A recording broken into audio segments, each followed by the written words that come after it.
তারা অনেক মুরব্বী বাবা মা, তারা তো দুনিয়া থেকে চলে গেছেন, এবং তাদের অনেকের নামাজ কাজা আছে, সন্তানরা সেটা জানেন, বা অনেক এক্ষেত্রে আসলে কি করা দরকার, সন্তান হিসেবে কি করতে পারেন? ইমানের পরে প্রথম কাজ হচ্ছে সালাত।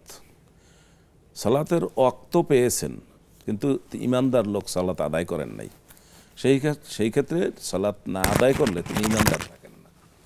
সালাত আছে, ইমান আছে, সালাত নাই, ইমান নাই।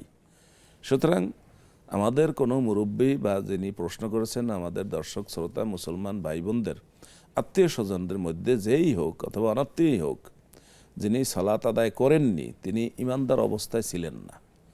অতএব তার সালাতের ব্যাপারে আপনি কি করবেন? সালাত তো আল্লাহর হক, তার করণীয়, কিন্তু সাওমের ব্যাপারে, রোজার ব্যাপারে ভিন্নতা আছে। সেই ক্ষেত্রে রাসূলুল্লাহ সাল্লাল্লাহু আলাইহি ওয়াসাল্লাম বলেছেন, মান মাতা ও আলাইহে সাওম সামা আনহু ওলিয়ুহু।